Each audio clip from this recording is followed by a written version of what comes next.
Hello, this is Rain Buckets, and today I'm going to be looking at a replay I got asked to review. This is a Qrow deck versus AK and Beowulf pack deck. You'll notice there's a style change here. Cinder and Tyrion in the same deck tends to be bad because they overlap a little too much in their jobs. So unless you specifically have a reason for putting Tyrion in the deck, generally you want to go with Cinder and Blake, or Tyrion and something else, not both at the same time. Other notable thing is, typically on ladder especially, Qrow decks want Ice Flower or Structure or Torchwick, and in this case none of those are present, so this is gonna cause a lot of trouble for Xeno before even watching the replay. This is my first time looking at the replay, so I am going in blind here, and I don't know what will happen next. I strike from the shadows. Okay, immediately opening with Blake on 8 Aura. This is the first mistake. The whole point you open with Blake is to force the fight in your territory, and you want to do this, you want to save as much aura as possible, use Blake to jump back right away, and this makes them play a unit on 10 aura or they waste it, and when they do play something on 10 aura, it starts walking towards your base. Blake will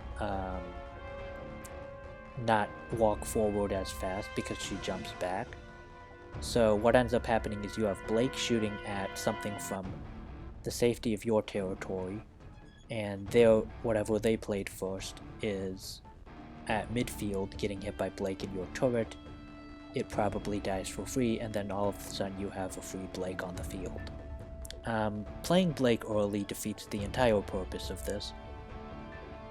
Moving on.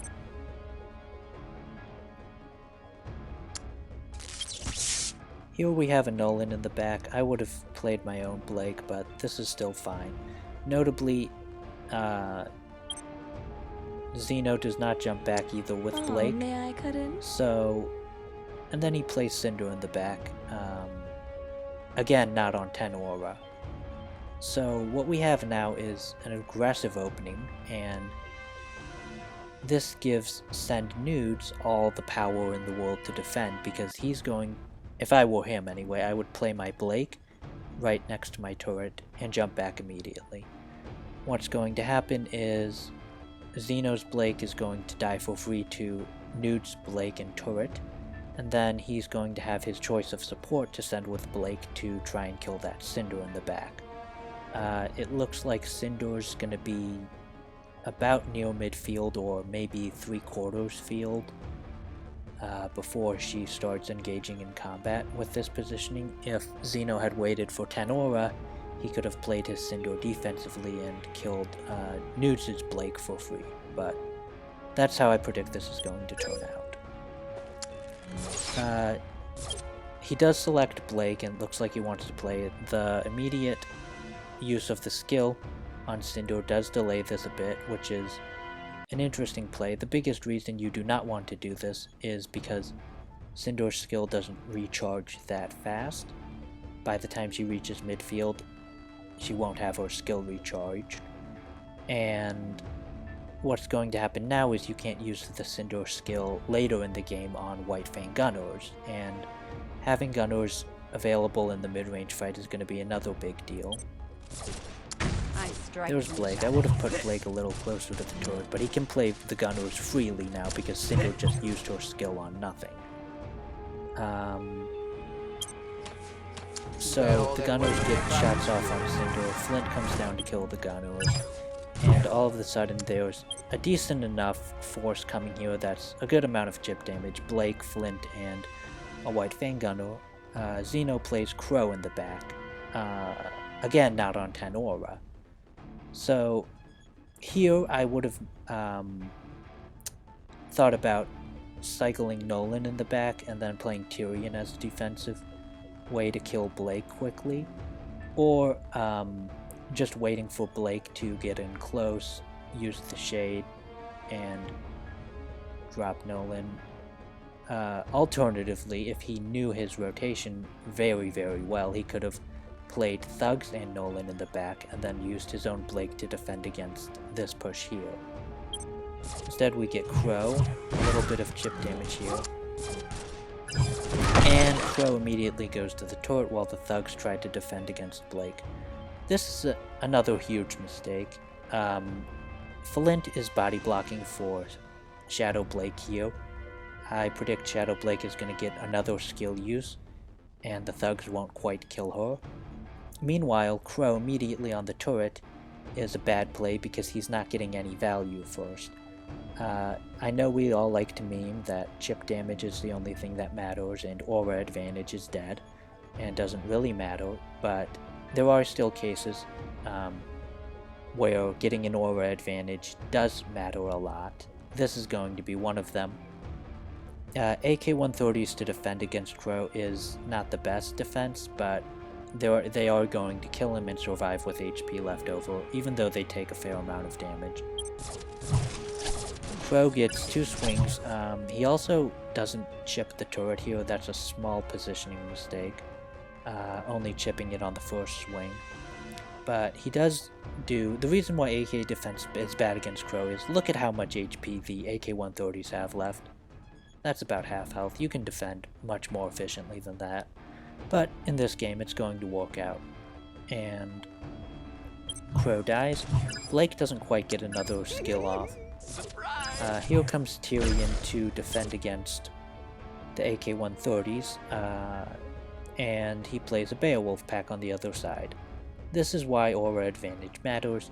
Xeno has no aura to defend against this. The best he can do is throw out a Nolan. He's going to take a lot of damage here. Additionally, he's playing Tyrion He played Tyrion way too early. Tyrion should have been played way further in the back, if you even play Tyrion at all.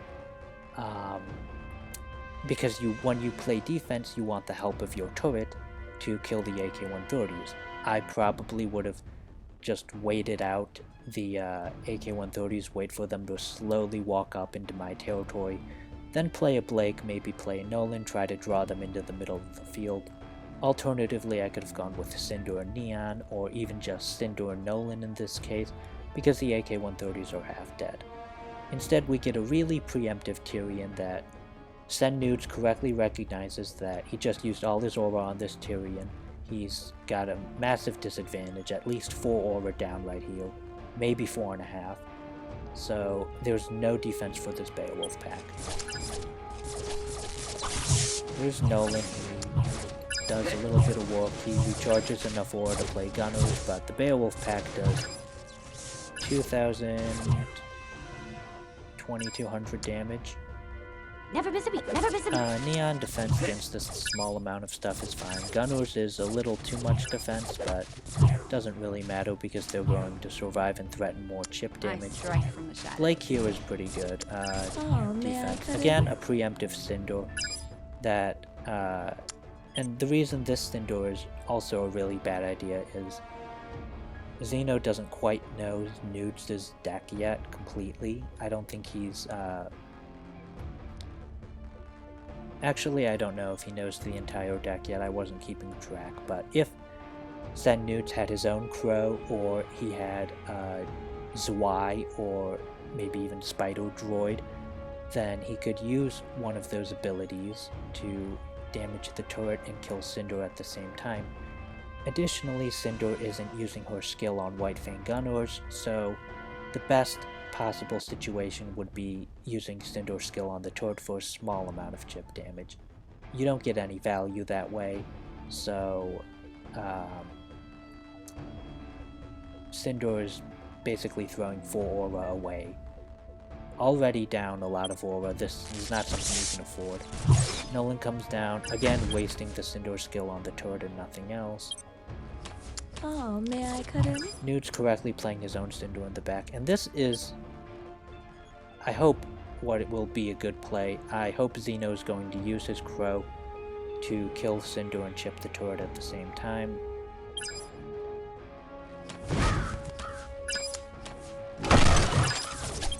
He does manage to save his own Cinder.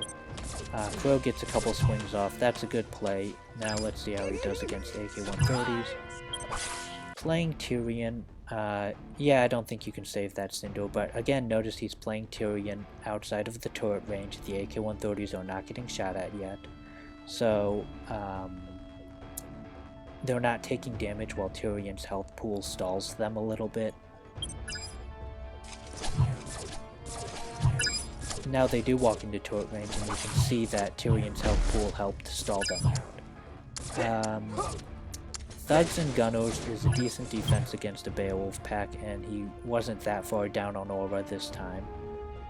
But the problem is it doesn't completely stop all damage because of the way the deck's designed. So there's very little chance of a comeback here, especially since this Flint's going to get a decent amount of value. Never miss a beat, never miss a beat. In this situation, you have to recognize that you're very far behind in this game. Your only possible chance at a comeback is to not play this Neon, take a little bit of damage, but let your turret just clean up the Gunners. The central tower has a lot of health, and it's difficult with this much time left in the game that threatening it will end up mattering, and you have to play a little risky. So I would have just taken the damage from the Gunners and Flint here, let the tower clean them up, and trade a little bit of my health on the center tower, which doesn't matter that much, in exchange for a slight aura advantage instead of using Neon here. And hope that slight aura advantage can be my ticket to get back into this game. Playing Qrow, again, not on 10 aura, again, getting 0 value. What's going to happen is Qrow's going to fly right to this right turret. He's going to get surrounded by AK-130s and die without doing much damage. Getting very little value, giving Send Nudes another large aura lead that he can capitalize on. This is not how you want to play when you're behind. It's a little unfortunate that Tyrion right there went backwards instead of forwards and tried to kill the Flint instead of supporting Qrow. Slight misplacement on the AK-130s here. Didn't surround Qrow, so he's not going to die nearly as quickly, and he's going to get a couple more swings off, which is more damage. Tyrion is going to... looks like he plays a Neon, so Tyrion's not going... Well, Tyrion will eventually explode on the AK-130s, which is fine. Using Cinder's skill on the AK-130s and the turret, also not a bad choice to support Qrow, because that's a decent amount of AoE damage. You just have to be careful with this kind of play if Cinder is your only AoE. But that's if you were playing a different deck. We see a Beowulf pack on the opposite side, as Nudes recognizes he just used all his aura on this push. One Nolan comes out. There's Tyrion's explosion. Gunners are going to clean up that Cinder, which is good for Send. And the Beowulf pack did 3,000 damage there. So at this point, he places Cinder in the back to bank aura. Qrow comes out and flies right to the turret again. Using Tyrion on this Cinder seems a little wasteful. What you could have done is, because you know he's going to play AK-130s around Qrow, he's done that every single time this game, you could have let Cinder walk forward and then used a single Nolan to kill her while he was spending his aura defending against Qrow. And that would have saved you 3 aura you could have used to support Qrow. So instead, Qrow gets 2 swings off and dies. Oh, may I cut in? Beowulf pack as Cinder uses her skill on AKs in the turret. Same cycle as last time. Gunners kill Cinder, Beowulf pack kills turret, and that's the game. So, what's going wrong here is a fundamental misunderstanding of how to play the Qrow deck. Typically, the Qrow deck, you play for value, you open with Blake or Cinder in the back, and then you, with this version at least, you would play for value, you would open with Cinder or Blake in the back, and maybe even Qrow in the back. You would fly Qrow backwards or jump Blake backwards, and then what would happen is you would try to win the mid-range fight using the abilities to start the mid-range fight in your territory, win the mid-range fight with your Cinder, Blake, and low-cost cycle, and then you play Qrow in front of all the ranged stuff. Now the enemy is in a difficult position. Do they use AoE or Ice Flower or some kind of defense on the range units attacking them? Or do they use it on Qrow? Because what's going to happen is Qrow's going to use his health to tank a little while for the range units, and that threatens a turret kill. As soon as you see whatever defense they deploy, you make the decision with Qrow to fly behind the turret or not, and if you do fly behind the turret, then Qrow's going to get like 5 or 6 swings off. That's a lot of damage.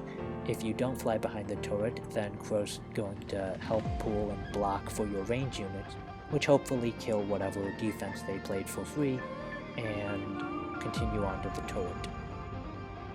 Instead, what's happening is Xeno plays Qrow randomly, sends him right to the turret without getting value, doesn't get the most value possible out of his Blakes and Cinders, and losing value does matter because it leaves him in the unenviable position of defending a Beowulf pack with 1 aura. And that is how you lose the game in a matchup that is winnable. This is definitely a winnable game with better skilled play. It would be difficult because the Beowulf pack without a structure or Ice Flower and Flint means that you're probably going to take a fair amount of damage, but if you can survive the first Beowulf pack and not lose too much value to Flint or Cinder that they support the Beowulf pack with, then you can counter and keep countering, and you can hold the aura advantage for the rest of the game and put so much pressure on them with your range units and Qrow that they don't get a chance to play a Beowulf pack ever again. Because the first Beowulf pack is trading aura for damage, Beowulf pack gets 0 value on its own. So, levels are fairly similar. This was not an impossible game to win. In fact, I would even call this deck favored for Xeno's favor, despite the Beowulf pack disadvantage here. Send Newts has no great aura bank, no real way to start the mid-range fight in his territory. So what happens is he tries to play Cinder in the back, you play Qrow and kill Cinder while chipping the turret. He tries to play Blake in the back, you play your own Blake in the back. You have a Tyrion in addition to win the mid-range fights even easier. You can bank Qrow in the back. That's quite a large mid-range advantage. If you can survive the first Beowulf pack, you can probably put so much pressure on him that you win the game. Without much damage taken after that first Beowulf pack. Where Send Newts can win the game is by not going for a mid-range battle, but instead trying something like AK-130s in the back, followed by Beowulf pack on the other side with Cinder support, and hope that your opponent, hope that you can do more damage to your opponent than they can do on the counter. You don't have quite as many powerful mid-range tools as Xeno does, but it's possible with skilled play, if both players were playing ideally, that you could still win as Send Nudes, because you can make small micro decisions with Cinder and Blake, Nolan Gunners, Neon, that win the mid-range battles, even though on paper your deck is not favored in those mid-range battles. And then the other option is saving up for Flint and Beowulf pack, sending those out as a combo, and then using the aura disadvantage to bank a little bit so the enemy plays mid-range stuff. You hit them all with a Cinder or try to defend it with a Blake, and you're starting the fight in your territory that way. By opening with Beowulf Pack, letting it die, going briefly under an aura disadvantage. The trick with that playstyle is you have to be really careful the enemy doesn't build up such a big advantage that they can just kill you with all their range units. So, if I were send nudes, I would change my deck slightly. I would include Tyrion, who kind of shuts down mid-range fights. I would include some kind of way to answer, maybe Torchwick. I would include some kind of answer to the Qrow push with mid-range stuff. Tyrion is a great answer for that. So even though I go briefly behind an aura, because I play a Beowulf pack, I can still defend well enough to not get killed. And if I were Xeno, the whole point that I'm trying to make is, even though you can't defend a Beowulf pack with 0 damage taken, you can deal more damage back by using your aura advantage.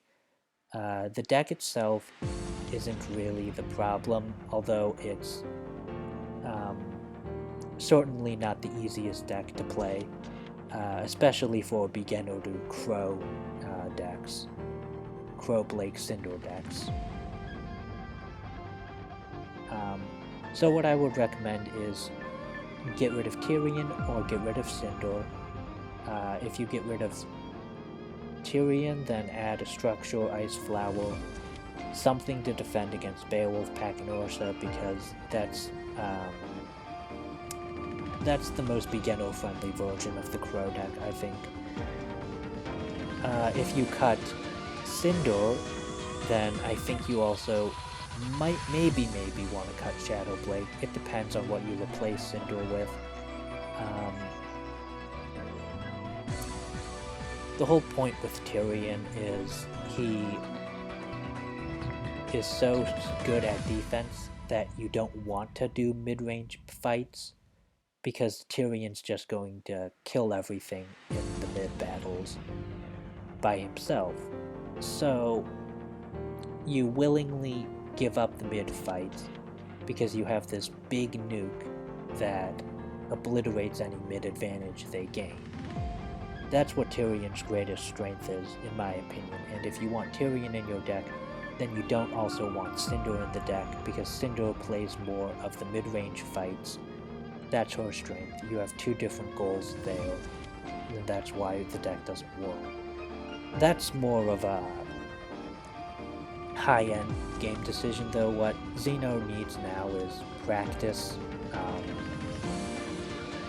Just practice not even playing Qrow ever in the game, and just playing mid-range fights repeatedly with Blake and Cinder against another opponent who's also playing Blake and Cinder, just to get a feel for how the fights play out, just to get a feel of why you should open Blake in the back on 10 aura, why you should open Cinder in the back on 10 aura instead of earlier than 10 aura. Just get a good feel for how the mid-range fights play out, and then you put Qrow out in front of all the range stuff. And that's why Xeno lost this game, incorrectly using the deck. The deck isn't the problem here. It's not the most beginner-friendly deck, but it's capable of winning this game. This was, next time someone tells you that they lost a game and they played perfectly, they didn't make any mistakes at all, send me the replay of that game, because unless your name is FlashC or CRVT, I highly doubt you made 0 mistakes the entire game. And even Flash and CRVT are guilty of mistakes sometimes. It happens. Everybody makes mistakes. The difference is how frequently you make mistakes, and in Xeno's case, the mistakes were major and frequently repeated throughout the game. And that's about it for this video. I will be uploading it to my YouTube because I'm not streaming live right now, but I really wanted to get this video out so Xeno could see exactly where his mistakes are and what he could play differently instead, how he could play differently, because he has a good deck, he has the levels to succeed with the deck on ladder.